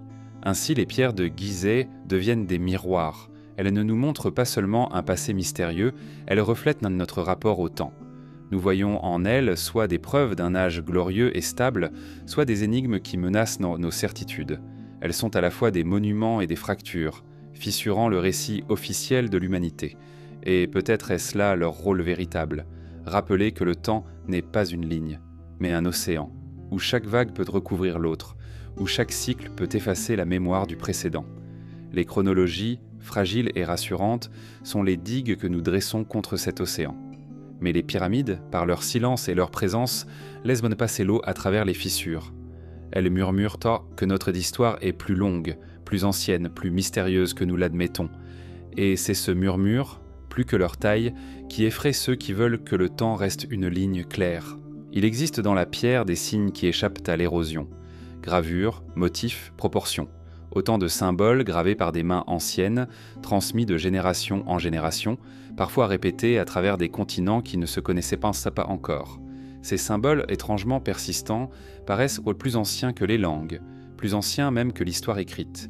Ils sont la mémoire muette de l'humanité, et les pyramides en sont peut-être la plus grande incarnation. En observant les monuments égyptiens, on retrouve des formes qui dépassent leur contexte. Le triangle, d'abord, figure universelle. La pyramide en est l'expression monumentale. Une base solide, un sommet pointant vers le ciel, comme une montagne artificielle dressée au cœur du désert. Ce symbole ne se limite pas à l'Égypte. On le retrouve dans les pyramides d'Amérique, chez les Aztèques, les Mayas, les Incas. On le retrouve aussi dans les ziggourats de Mésopotamie, dans les sétars, dans les tertres funéraires d'Asie, jusque dans certains cairns d'Europe. Comment expliquer qu'une même idée, celle de bâtir une montagne de pierre, ait traversé tant de cultures éloignées? Est-ce une coïncidence née de la logique architecturale ou bien l'écho d'un souvenir partagé, hérité d'une tradition antérieure aux civilisations connues? Le cercle est un autre de ces symboles universels. Dans l'art rupestre, il incarne le soleil, l'éternel retour. Dans les temples mégalithiques de Malte ou de Stonehenge, il devient structure, cercle de pierre orienté vers les astres. En Égypte, le disque solaire figure la divinité suprême, source de vie et de mort. Or, ce cercle solaire, cette roue cosmique, apparaît aussi en Amérique, en Afrique subsaharienne, en Asie. Partout où il exprime l'union du temps et de la lumière. Cette répétition, à travers des continents séparés depuis des millénaires, laisse supposer une racine plus ancienne, une mémoire symbolique commune, peut-être issue d'un âge oublié, transmis avant la dispersion des peuples. Les animaux sacrés, eux aussi, se répètent. Le serpent, par exemple, incarne le temps, l'éternel cycle de la vie et de la mort. On le retrouve en Égypte sous la forme du serpent Ouroboros qui se mord la queue. En Amérique centrale, il devient le serpent à plumes, Quetzalcoatl ou Kukulkan, dieu du renouveau. En Inde, il apparaît sous la forme du Naga, gardien des eaux et des trésors cachés. Ce même symbole, voyageur sans frontières, traverse les millénaires comme s'il appartenait à une langue antérieure aux langues. Dans les pyramides, certains de ces symboles semblent codés dans la pierre elle-même. Les proportions, les orientations, les alignements évoquent des nombres sacrés. Le nombre d'or, pi, les cycles célestes. Ces constantes mathématiques que l'on retrouve dans la nature, dans la spirale des coquillages, dans les galaxies, dans le corps humain, semblent avoir été fixées volontairement dans les monuments. Comme si les bâtisseurs avaient voulu faire de la pierre un livre universel, un manuel intemporel pour transmettre l'harmonie cachée du monde.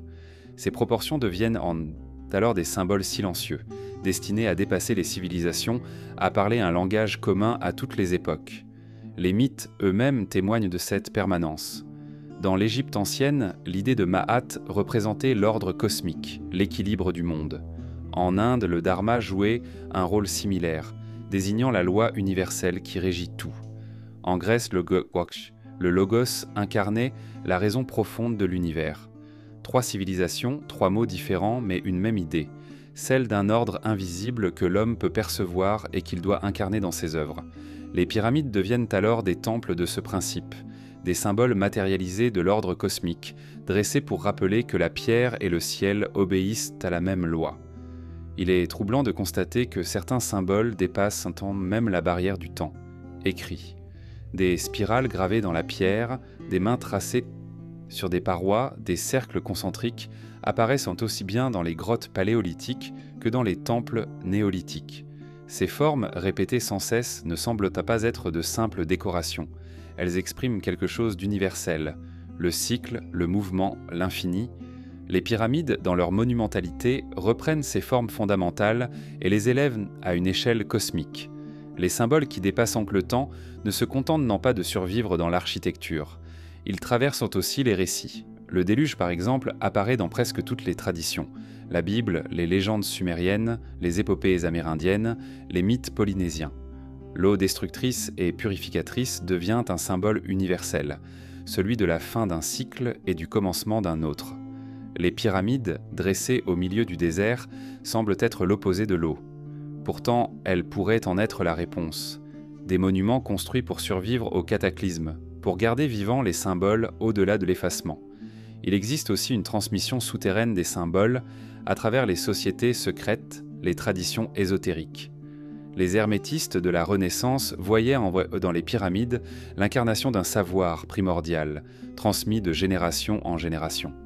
Les francs-maçons, les alchimistes, les mystiques d'Orient et d'Occident ont tous reconnu dans la géométrie de ces monuments une clé de lecture du monde. Même si les interprétations diffèrent, tous s'accordent sur une idée. Les pyramides ne sont pas seulement des pierres, elles sont des symboles, des formes destinées à traverser les âges et à parler aux initiés de toutes les époques. Si les pyramides datent réellement d'avant l'âge glaciaire, alors leur rôle symbolique devient encore plus vertigineux. Elles seraient les plus anciens messages codés de l'humanité, des lettres écrites dans le langage de la pierre pour être lues bien après la disparition de leurs auteurs. Ce langage ne passe pas par les mots, mais par les formes, les nombres, les orientations. Il est universel parce qu'il repose sur des constantes que toutes les civilisations peuvent reconnaître, le ciel, le soleil, la terre, le cycle des saisons. En cela, les pyramides dépassent le temps. Elles deviennent des ponts entre des âges qui n'ont jamais pu se rencontrer. Ce qui demeure fascinant, c'est la manière dont ces symboles réapparaissent sans cesse. Chaque fois qu'une civilisation renaît, elle semble retrouver intuitivement les mêmes formes, les mêmes motifs, comme si l'humanité portait en elle une mémoire enfouie. Les spirales, les triangles, les cercles ressurgissent, indépendamment des contacts directs. C'est comme si une mémoire collective, inscrite dans l'inconscient de l'espèce, guidait les mains des bâtisseurs. Les pyramides, immuables, seraient dans la version la plus aboutie de cette mémoire. Une condensation de symboles destinés à ne jamais disparaître. Ainsi, les pierres ne disent pas seulement l'histoire d'un peuple, elles disent l'histoire de l'humanité tout entière, de sa relation avec l'univers, de son obsession pour les cycles et les correspondances. Les pyramides ne sont pas des monuments isolés, elles sont des symboles qui dépassent le temps, témoins d'une mémoire commune que nous commençons à peine à redécouvrir. Elles murmurent que, malgré les océans, malgré les catastrophes, malgré l'oubli, certains signes demeurent indestructibles, portés par la pierre et par l'esprit. Il existe dans le désert d'Égypte une étrange forme de silence. Ce n'est pas seulement l'absence de bruit, étouffé par l'étendue du sable et le souffle du vent. C'est un silence plus dense, plus profond, qui semble émaner des pierres elles-mêmes. Les pyramides, malgré leur masse colossale, ne racontent rien de manière directe. Elles n'ont pas laissé de textes gravés sur leurs parois, pas de récits explicatifs, pas de chroniques de leur construction. Elles sont là, immobiles, comme si leur seule présence suffisait, comme si leur message devait rester voilé. Ce silence intrigue autant qu'il effraie. Les temples ailleurs en Égypte sont couverts d'inscriptions. Les pharaons y gravent leurs conquêtes, leurs offrandes, leurs prières aux dieux. Chaque mur devient un livre ouvert, chaque colonne une chronique. Mais les pyramides de Gizeh, elles, se taisent. Ni fresques abondantes, ni hiéroglyphes détaillant leurs bâtisseurs. Rien sinon la pierre brute dressée dans un ordre parfait. Ce mutisme contraste avec la tradition égyptienne et nourrit l'idée que ces monuments appartiennent à un âge différent, à une mémoire plus ancienne que celle des dynasties. Le silence devient alors un langage en soi. Il suggère que les pyramides n'étaient pas destinées à raconter, mais à témoigner. Plutôt que de livrer des récits précis, elles imposent une présence intemporelle, un mystère conçu pour résister au siècle. C'est peut-être cette absence d'explication qui les rend universelles. Elles ne disent rien, et ainsi chacun peut y projeter ses questions, ses mythes, ses peurs. Le désert les entoure comme une chambre close, et ce silence devient le gardien de leur énigme. Certains chercheurs ont voulu briser ce silence en explorant leurs entrailles. Les galeries connues, comme la Grande Galerie ou la Chambre du Roi dans la pyramide de Khéops, semblent disproportionnées, immenses, plus proches de mécanismes que de pièces funéraires. Leur destination reste mystérieuse. D'autres passages, encore scellés, ont été détectés grâce aux technologies modernes. Des cavités inexpliquées, de vastes vides cachés dans la masse de pierres, attendent encore d'être explorés. Pourquoi ces salles ? Pourquoi ce secret ? Leur mutisme alimente davantage l'impression que les pyramides n'ont jamais été destinées à être comprises en totalité. Les silences de Gizeh s'étendent aussi au-delà des pyramides elles-mêmes. Le sphinx, couché face à l'est, garde depuis des millénaires une expression impénétrable. Aucune inscription ne précise sa date, son rôle, son commanditaire. Les traces d'érosion sur son corps, verticales et profondes, témoignent de pluies anciennes, mais ne disent donc rien de ceux qui l'ont sculpté. Même son visage, peut-être retouché, semble garder le secret d'un autre âge, comme si tout le plateau de Gizeh avait été conçu pour imposer des énigmes plutôt que des certitudes. Ce silence n'est pas vide, il est habité. Chaque pierre, chaque alignement, chaque proportion devient une phrase muette inscrite dans la matière. Les Égyptiens eux-mêmes semblaient reconnaître ce caractère sacré, ce mutisme volontaire. Dans certains textes, ils évoquent les pyramides comme les maisons de l'éternité. Des monuments destinés non pas aux hommes mais aux dieux, non pas à l'histoire mais à l'intemporel. Elles sont des lieux où l'on ne parle pas mais où l'on écoute. Ce caractère mystérieux se retrouve aussi dans les légendes arabes postérieures. Au Moyen-Âge, certains récits racontaient que les pyramides contenaient des archives antédiluviennes, des trésors de savoir dissimulés avant le grand déluge. Ces histoires, sans preuve tangible, prolongent pourtant la même impression. Le silence des pyramides est celui d'un coffre scellé, d'un secret gardé à travers les âges. Le désert, en effaçant les traces de vie autour d'elle, a renforcé ce mutisme, transformant ces édifices en énigmes solitaires. Il faut aussi considérer que ce silence peut être intentionnel. Peut-être les bâtisseurs savaient-ils que les mots meurent, que les langues s'effacent, que les récits se déforment. Mais la pierre demeure. En ne gravant aucun texte, en laissant les pyramides muettes, ils garantissaient que leur message, quel qu'il soit, dépasserait les langues et les civilisations. Le silence devient alors un langage universel, un vide qui force à interroger, à contempler, à ressentir. Les chercheurs modernes, malgré les instruments sophistiqués, se heurtent encore à ce mur invisible. Les pyramides révèlent des anomalies, des correspondances astronomiques, des proportions mathématiques, mais elles ne livrent jamais leur secret en entier. Chaque découverte ouvre davantage de questions. Le silence de Gizeh est donc actif. Il nourrit la curiosité, il alimente le doute, il empêche la certitude. C'est peut-être ce rôle qui explique leur survie. Tant que le mystère demeure, les pyramides ne cessent d'exister dans l'imaginaire humain. Le silence est aussi une épreuve. Pour celui qui marche au pied de ces monuments, la sensation est étrange. Le bruit du vent, les pas sur le sable, les voix des visiteurs modernes se dissipent dans l'immensité.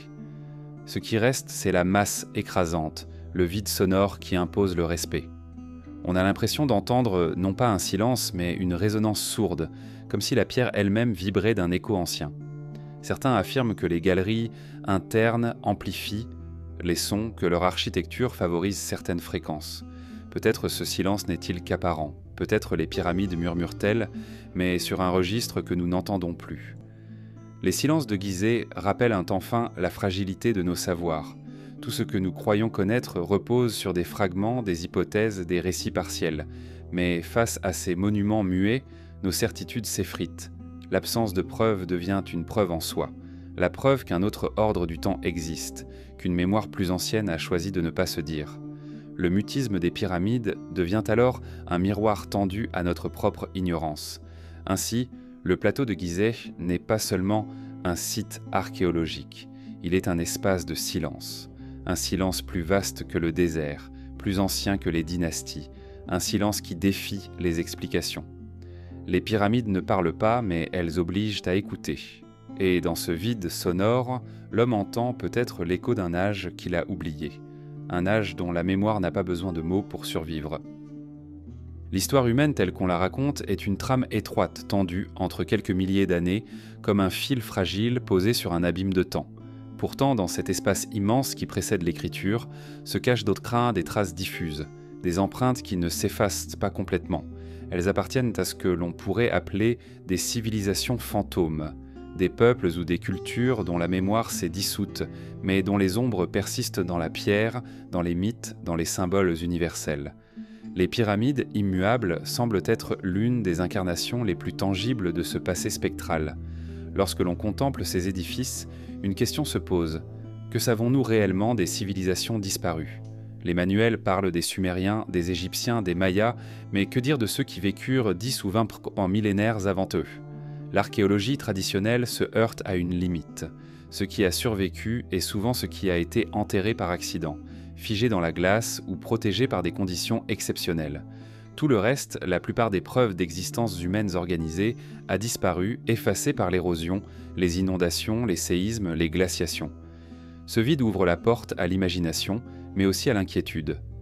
Göbekli Tepe, en Turquie, est l'un des indices les plus troublants. Ce site, daté de plus de 11 000 ans, révèle des piliers monumentaux décorés de symboles et d'animaux. À cette époque, selon la chronologie classique, l'humanité n'était composée que de chasseurs-cueilleurs sans structure sociale complexe. Pourtant, ces colonnes taillées, ces cercles architecturaux, témoignent d'un savoir-faire collectif et d'une organisation symbolique étonnante. Si un tel site a survécu, combien d'autres, plus anciens, ont pu être effacés sans laisser de traces visibles ? Göbekli Tepe devient l'ombre d'une civilisation fantôme, confirmant que notre vision de la préhistoire est incomplète. Les traditions orales, elles aussi, parlent de mondes effacés. Les peuples autochtones d'Australie racontent dans des terres qui existaient avant que la mer ne monte. Les légendes polynésiennes parlent d'îles disparues.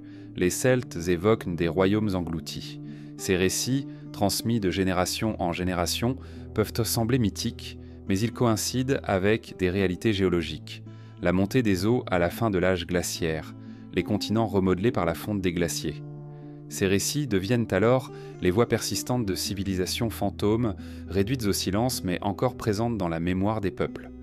Les pyramides pourraient appartenir à ce même réseau de souvenirs. Si elles existaient déjà avant l'âge glaciaire, elles seraient loin les monuments visibles d'un monde disparu. Une société organisée, capable de manipuler des blocs massifs, de comprendre les cycles des étoiles, d'inscrire dans la pierre des proportions mathématiques universelles. Une société qui peut-être n'a laissé que ces édifices colossaux comme héritage. Le reste, les villes, les outils, les récits, auraient été effacés par les catastrophes, engloutis sous les eaux ou réduits en poussière par le désert.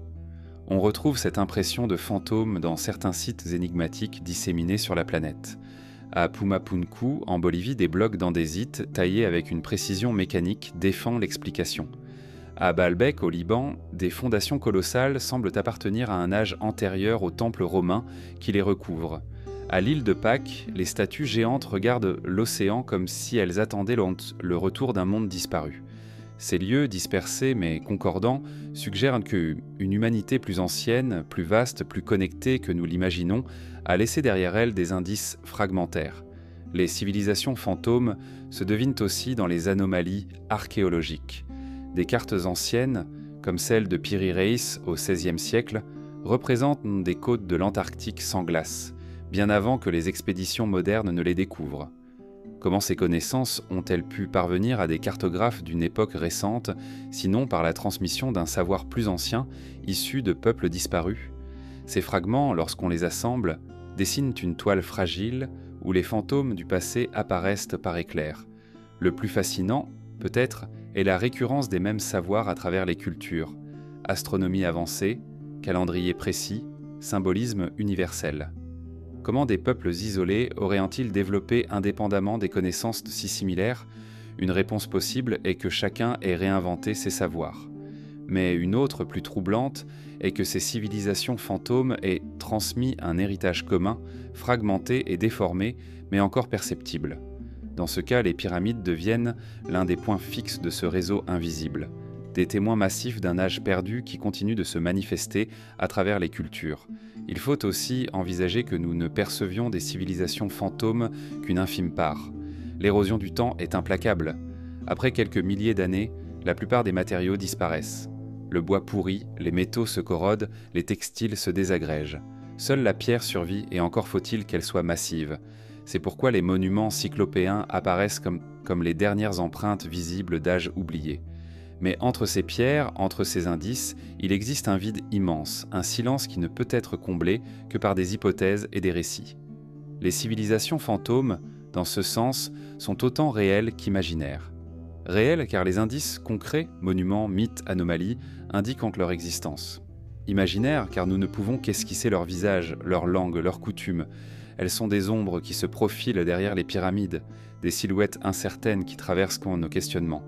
Peut-être est-ce là leur rôle, rappeler que nous ne connaissons pas tout, que notre passé est un labyrinthe dont nous n'avons exploré que quelques couloirs.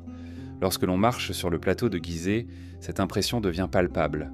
Les pyramides imposent leur masse, mais derrière elles se devine une absence plus lourde encore que les pierres, celle des peuples qui auraient pu les ériger, des mains qui ont déplacé les blocs, des regards qui ont fixé les étoiles.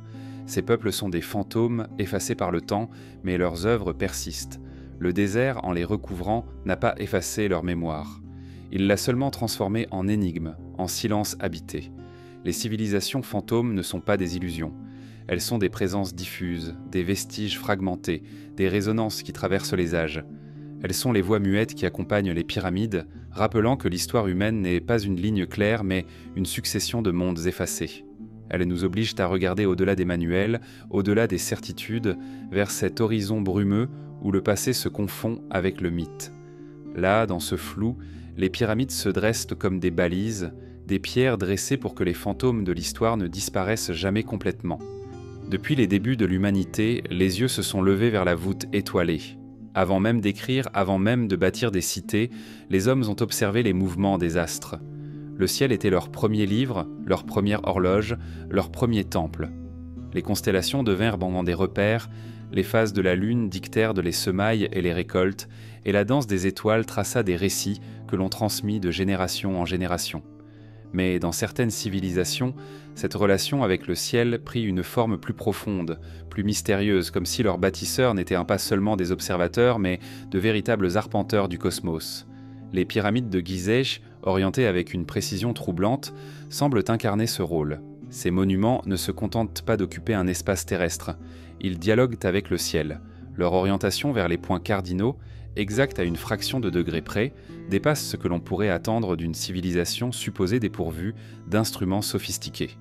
Leurs couloirs internes, dirigés vers certaines étoiles, témoignent d'une connaissance de la précession des équinoxes, un cycle si lent qu'il faut des milliers d'années pour l'observer. Ce savoir ne peut naître que d'une tradition très ancienne, patiemment transmise.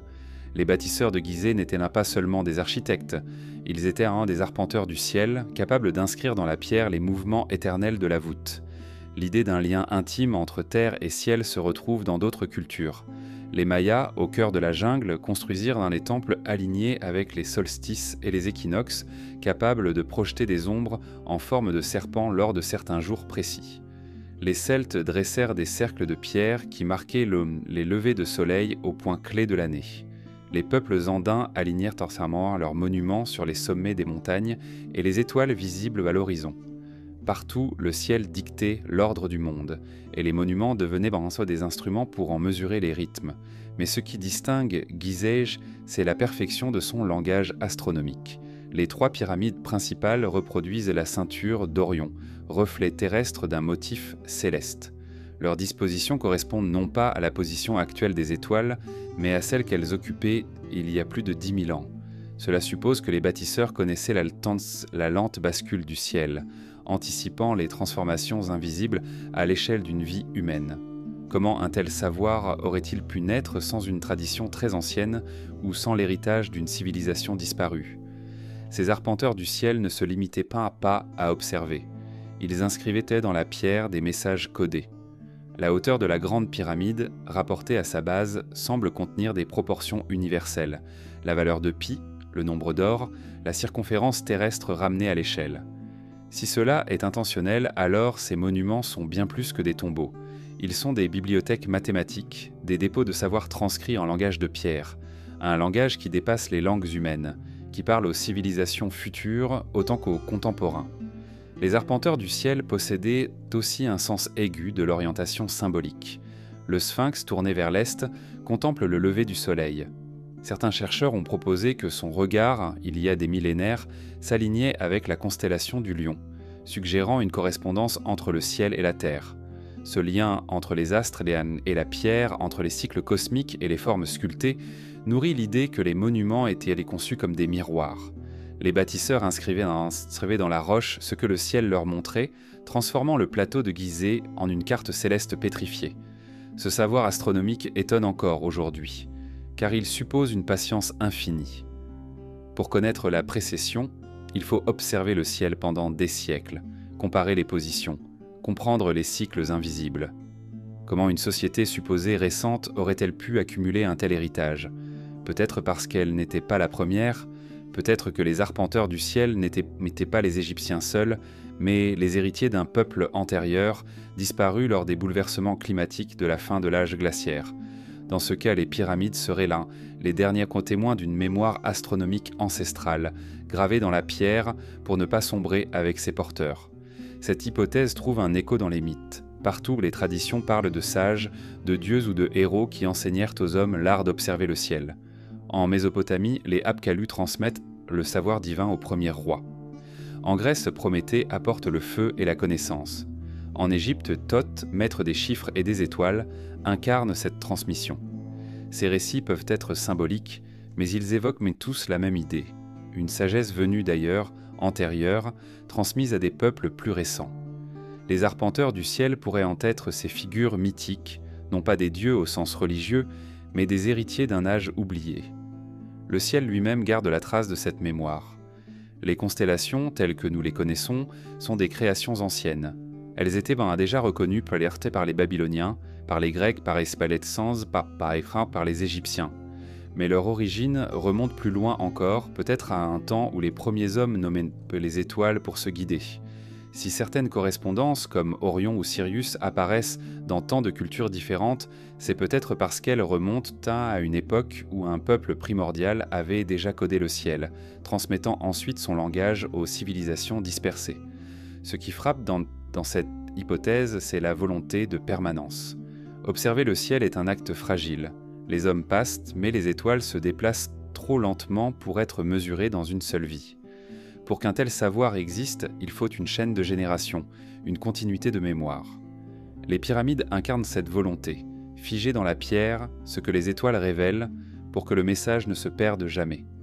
Elles sont à la fois observatoires et archives, témoins d'une humanité qui refusait de disparaître avec les cycles. Les arpenteurs du ciel n'étaient pas seulement des savants, ils étaient des poètes du cosmos. En reliant la terre au ciel, ils donnèrent un sens au monde, un ordre où chaque chose trouvait sa place. Leur architecture n'était pas utilitaire mais symbolique, elle incarnait l'harmonie universelle. Peut-être savait-il que les civilisations s'effondreraient, que les mers monteraient, que les empires s'éteindraient, mais tant que les étoiles brilleraient, leur message resterait lisible. Ainsi, en contemplant les pyramides aujourd'hui, nous devenons les héritiers de ces arpenteurs du ciel. Nous posons nos yeux sur les mêmes étoiles, nous retrouvons les mêmes alignements, nous redécouvrons le même langage silencieux. Le désert, vaste et immobile, continue de servir de cadre à cette conversation millénaire. Les pierres, figées dans leur géométrie parfaite, continuent maintenant de pointer vers l'infini. Et le ciel au-dessus d'elles rappelle que notre histoire ne se limite pas à la Terre, mais qu'elle est inscrite dans la lumière des astres. Il y a environ 12 000 ans, la Terre changea de visage. Le froid qui avait figé des continents entiers sous la glace recula. Les glaciers fondirent, les rivières grossirent et la mer commença à s'élever. Lentement d'abord, puis de manière brutale, les océans envahirent des terres où l'humanité avait vécu pendant des millénaires. Ce fut une transformation planétaire, un bouleversement si vaste qu'il marqua pour toujours la mémoire collective des peuples. Partout, des mythes de déluge apparurent, racontant l'engloutissement de royaumes et la fuite de survivants vers des terres nouvelles.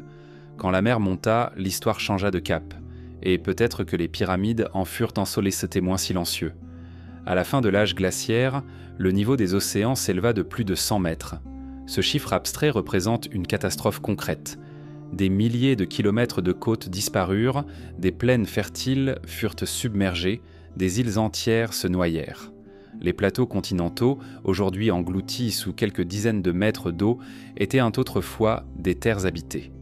Les deltas, les vallées, les rivages sur lesquels des sociétés avaient pu prospérer furent avalés par la montée inexorable des eaux. Ce monde englouti ne laissa derrière lui que des fragments, des vestiges dissimulés au fond des mers. Les mythes universels reflètent cette mémoire.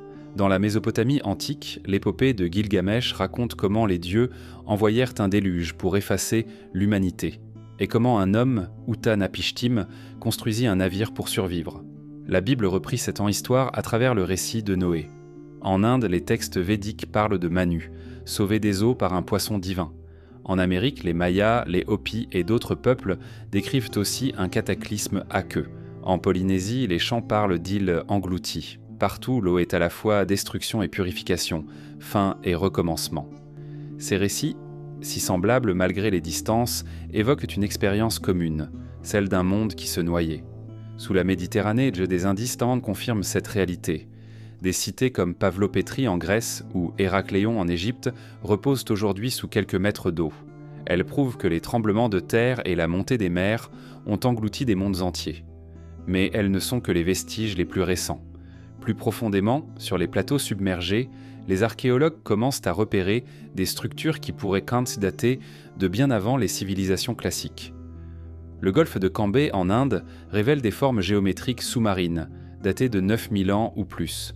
Le Japon possède aussi ses ruines englouties à Yonaguni, où des terrasses taillées dans la roche défient l'explication naturelle. Ces lieux suggèrent que lorsque la mer monta, elle effaça des cultures plus anciennes, que nous ne connaissons que par des échos. Si les pyramides existaient déjà à cette époque, elles auraient assisté à ce basculement. Construites sur un plateau de calcaire, loin des rivages, elles auraient résisté alors que les côtes voisines disparaissaient. Leur monumentalité prend alors un sens différent. Elles ne sont pas seulement des tombeaux, mais peut-être des repères, des phares de pierre conçus pour survivre aux eaux. Dans un monde où tout était effacé, elles demeuraient invisibles, immuables, comme un message pour ceux qui viendront après. Leur silence pourrait être celui d'un avertissement. Les mers montent, les civilisations disparaissent, seuls les monuments conçus pour l'éternité subsistent. Cette hypothèse rejoint les légendes égyptiennes qui parlent de Zep-Tepi, le premier temps, une ère mythique où les dieux régnaient sur la terre avant un grand cataclysme. Ce souvenir d'un âge antédiluvien semble refléter les traditions universelles de destruction par l'eau. Peut-être que les bâtisseurs des pyramides, ou leurs ancêtres, avaient déjà traversé ce basculement. Peut-être ont-ils voulu graver dans la pierre une mémoire capable de survivre à la mer, au vent, au sable. Les pyramides deviennent alors des monuments de mémoire planétaire, conçus non pour glorifier un roi, mais pour rappeler à l'humanité qu'elle a déjà connu la fin d'un monde. La montée des eaux modifia profondément les territoires. L'Europe perdit Doggerland, une vaste plaine fertile qui reliait autrefois la Grande-Bretagne au continent. L'Asie perdit de larges portions de ses côtes, transformant des collines en îles. L'Amérique vit ses rivages redessinés, partout des communautés durement de fuir, emportant avec elles des fragments de mémoire, des traditions, des mythes. Ces exodes nourrirent à la dispersion des savoirs, comme si les survivants d'un âge englouti avaient un peu semé sur de nouveaux territoires les graines de leur civilisation. Ainsi, l'apparition soudaine de sociétés avancées, capables de bâtir des monuments comme Göbekli Tepe ou les pyramides, pourrait être le fruit de ces migrations, héritage d'un monde englouti. Les pierres de Gizeh, dans ce contexte, apparaissent comme des points fixes dans un paysage mouvant. Elles ne sont pas seulement les témoins d'une Égypte éternelle, elles sont les vestiges d'un temps où la mer changea le destin de l'humanité. Elles rappellent que ce que nous considérons comme stable, les côtes, les terres, les climats, est en réalité fragile, soumis à des forces immenses. Lorsque la mer monta, elle effaça des mondes entiers. Mais elle ne put effacer ces montagnes artificielles dressées au milieu du désert. Ce qui fascine encore davantage, c'est que cette montée des eaux n'est pas seulement une histoire ancienne. Elle est aussi un avertissement. Les glaces y fondent à nouveau aujourd'hui, lentement mais sûrement.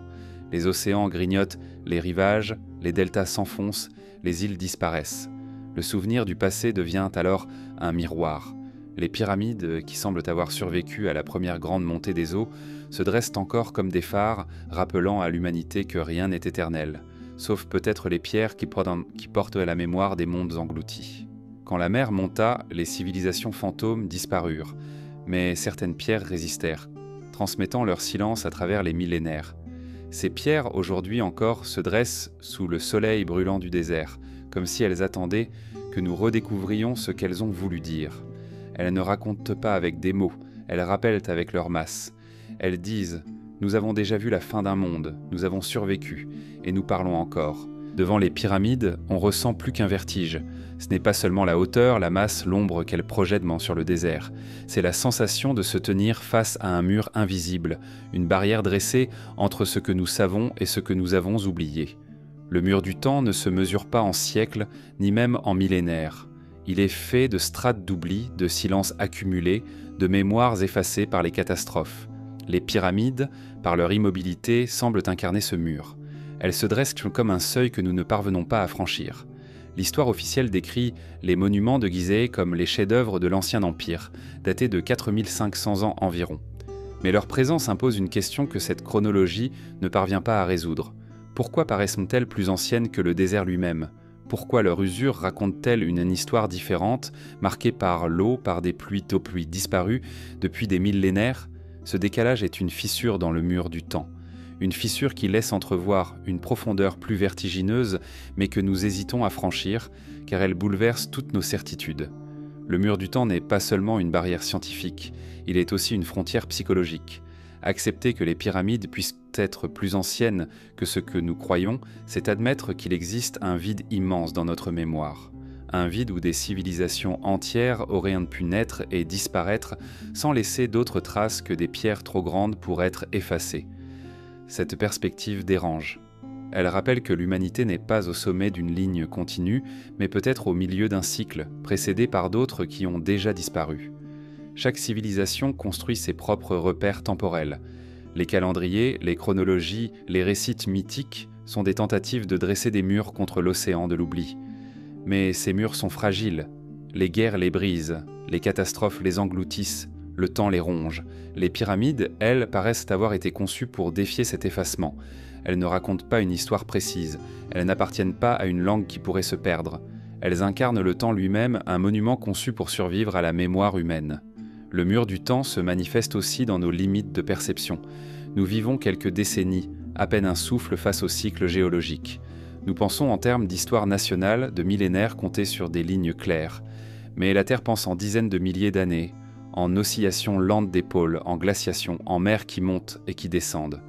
Les pyramides, donc, dans ce contraste, semblent appartenir davantage au temps de la Terre qu'à celui des hommes. Elles ne sont pas seulement anciennes, elles sont hors de portée de notre échelle, comme si elles appartenaient à un temps minéral, inhumain. Face à ce mur, la science elle-même hésite. Les datations, les hypothèses, les modèles tentent de ramener les pyramides dans un cadre cohérent. Mais certains indices refusent de s'y plier. L'érosion hydrique, les alignements astronomiques anciens, les proportions mathématiques universelles ne se laissent pas enfermer facilement dans la chronologie pharaonique. Le mur du temps résiste aux tentatives d'explication trop simple. Il oblige à contempler un espace d'incertitude, un abîme où s'effondrent nos repères. Les mythes, eux, semblent franchir ce mur avec aisance. Ils parlent d'âge d'or, de déluge, de civilisations disparues. Ils évoquent donc des cycles immenses, des destructions répétées. Dans la cosmogonie hindoue, le temps est divisé en yugas, des âges gigantesques où les civilisations naissent et meurent comme des vagues. Dans la tradition grecque, les âges de l'humanité se succèdent, de l'or à l'argent, puis au bronze et au fer, chaque cycle marqué par un déclin. Ces récits, si différents et si lointains, convergent pourtant vers une même idée. Le temps n'est pas une ligne, mais une spirale, et l'humanité a déjà franchi plusieurs murs avant celui que nous contemplons aujourd'hui. Si les pyramides datent réellement d'avant l'âge glaciaire, alors elles sont l'incarnation de ce passage. Elles sont des survivantes d'un monde effacé, des pierres qui ont traversé le mur du temps. Elles portent les cicatrices de pluies d'Otpaaleveli disparues, elles s'alignent avec des ciels que nous n'avons pas connus. Elles témoignent d'un âge antérieur, mais elles ne le racontent pas. Elles se taisent, laissant à notre imagination le soin de combler le vide. C'est peut-être là leur fonction, forcer l'homme à contempler l'abîme, à se confronter à la fragilité de sa mémoire. Le mur du temps est aussi un miroir. En contemplant les pyramides, nous voyons nos propres limites, notre désir de certitude, notre peur de l'oubli. Nous comprenons que nos chronologies ne sont que des tentatives fragiles de donner un sens à ce qui nous dépasse. Les pierres, elles, ne cherchent pas à expliquer. Elles imposent leur présence, immuable, et obligent à écouter le silence. Derrière ce silence se cache une vérité plus vaste que nos récits. Ce qui frappe, c'est que, malgré tous nos efforts, malgré nos outils modernes, le mur du temps continue de se dresser devant nous. Nous pouvons sonder les glaces, cartographier les fonds marins, mesurer les étoiles, mais nous ne parvenons pas encore à percer le secret de ces monuments. Le mur est fait d'incertitude, mais aussi d'humilité.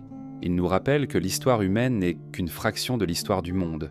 Les pyramides, tensiées par leur silence entre le des Fotrannikar, sont les gardiennes de cette leçon. Elles sont à la fois une énigme et une certitude. Énigme parce que nous ne savons pas vraiment qui les a bâties, ni quand, ni pourquoi. Et certitude parce qu'elles sont là, réelles, immuables, défiant les millénaires. Elles incarnent ce paradoxe du temps. Ce qui est fragile disparaît, ce qui est massif survit, mais tout finit par être englouti dans l'oubli. Le mur du temps ne peut pas être franchi, mais seulement contemplé. Les pyramides nous forcent à ce regard, à cette méditation silencieuse sur ce que nous ne savons pas. Ainsi, le plateau de Gizeh devient une frontière, non pas entre l'Égypte ancienne et le monde moderne, mais entre la mémoire et l'oubli, entre l'histoire et le mythe, entre le temps humain et le temps de la Terre. Les pyramides sont des balises posées devant le mur du temps, comme pour rappeler que l'humanité a déjà traversé des âges entiers sans en garder le souvenir. Elles sont des pierres dressées contre l'oubli, mais elles-mêmes ne révèlent de rien, comme si leur véritable fonction était de maintenir vivante la question. Et c'est peut-être cela, au fond, le plus troublant, que le mur du temps ne soit pas là pour être franchi, mais pour être ressenti.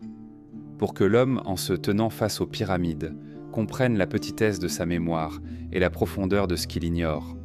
Le mur du temps n'est pas seulement un obstacle, il est une invitation à l'humilité, un rappel que nous marchons sur les ruines d'âges disparus et que nos propres civilisations deviendront un jour les fantômes d'un passé oublié.